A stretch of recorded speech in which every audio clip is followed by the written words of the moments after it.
Salam, jumpa kembali di dalam renungan pagi Embun Surgawi keluarga Immanuel Baptist Church.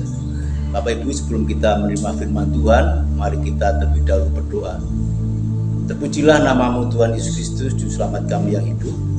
Kami sungguh bersyukur telah menikmati kasih anugerah-Mu, di mana kami telah dimerdekakan dari segala hal-hal yang jahat. Segala dosa-dosa kami sudah ditebus melalui kematian-Mu dan kebangkitan-Mu di hari ketiga. Kami sungguh bersukacita punya Allah yang hidup, punya Yesus Kristus yang penuh kuasa dan kasih, dan telah mengutus Roh Kudus untuk tinggal tetap di hati kami orang-orang percaya.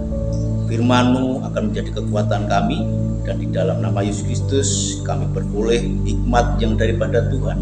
Haleluya, amin. Pagi hari ini saya mengambil tema yaitu faedah hikmat untuk keimanan. Ya, faedah hikmat untuk keimanan dari Amsal pasal 2 ayat 1 sampai 12 Bapak Saudara. Tetapi saya tidak akan bacakan semua, dan dalam penggalian saya, dalam pembelajaran saya menemukan faedah di dalam belajar firman Tuhan, di mana Lembaga Alkitab memberi judul Amsal pasal 2 itu adalah faedah daripada menuntut hikmat. Artinya hikmat itu harus dipelajari, harus didalami, harus dipahami dan dimengerti. Sehingga saya meyakini bahwa hikmat dari Allah itu berfaedah di dalam keimanan kita. Dan kebenaran yang pertama yang saya temukan Bapak Saudara adalah mendengar nasihat orang berhikmat itu berfaedah dari ayat 1 sampai 5, di mana kita menemukan pengertian takut akan Tuhan, di mana kita mendapatkan pengenalan dari Allah. Ya, mendengar nasihat orang berhikmat itu berfaedah sungguh, yaitu kita mengenal Allah, kita mengerti maksud Allah, dan kita akan hidup dalam keimanan di mana kita bersyukur, kita berterima kasih, kita mengandalkan Tuhan. Artinya bukan kita lagi, tetapi hidup baru kita lah, hidup yang diciptakan sebagai manusia baru itulah kita menghidupi hikmat, sehingga iman kita bisa mempermuliakan Tuhan, karena kita mengerti akan Tuhan, mengenali akan Tuhan, dan takut akan Tuhan Bapak Saudara. Nah, di ayat berikutnya, di ayat 6 dan 7, saya menemukan kalimat emasnya, ya, mengerjakan sungguh-sungguh hikmat, maka iman kuat. Ya, di ayat 6 dan 7 saya bacakan buat Bapak Saudara. Karena Tuhanlah yang memberikan hikmat, dari mulutnya datang pengetahuan dan kepandaian.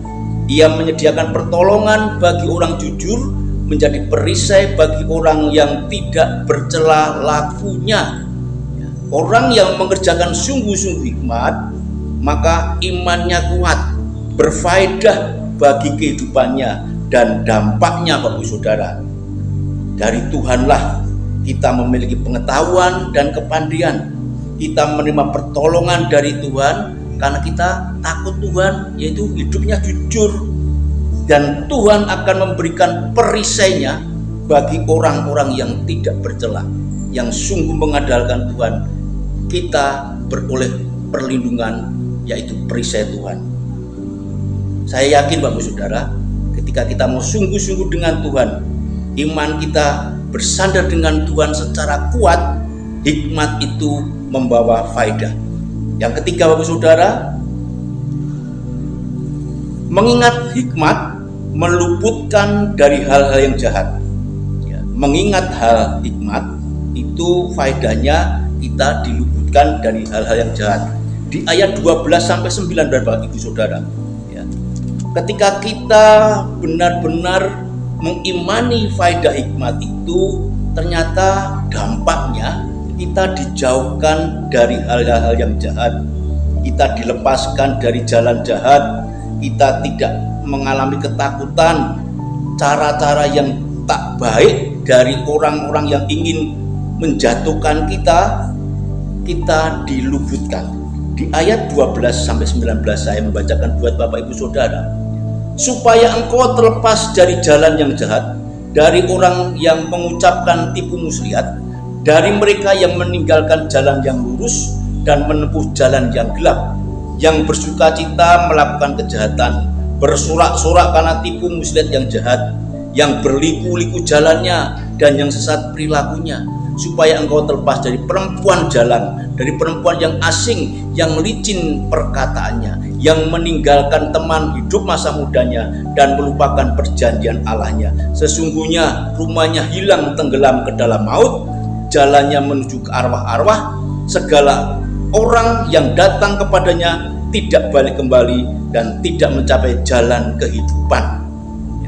Ayat ini menekankan bahwa hal-hal yang begitu memberatkan, tekanan bagi orang-orang percaya, karena kita beroleh hikmat dan menjadi buah keimanan kita dijauhkan dari hal-hal yang tidak baik, kita dapat perlindungan perisai Tuhan. Ternyata Tuhan benar-benar menjaga perlindungan hidup kita. Dari segala aspek kita dijauhkan dari hal-hal yang jahat. Oleh karena itu Bapak Saudara, ketika kita sudah meresponi anugerah yang Tuhan berikan lewat pengampunan dosa, dan kita percaya di hadapan orang lain, di hadapan sesama, bahwa kita sudah dimerdekakan oleh dosa-dosa lewat Yesus Kristus yang mati di kayu salib. Kiranya lewat pengalaman Raja Salomo di dalam kitab Amsal ini, kita mau memberikan respon hikmat daripada Tuhan sebagai bentuk bahwa hikmat itu sungguh berguna, berfaedah, sehingga iman kita di dalam hidup hari lepas hari kita bisa menjadi perkenanannya. Terima kasih, haleluya, Tuhan Yesus memberkati.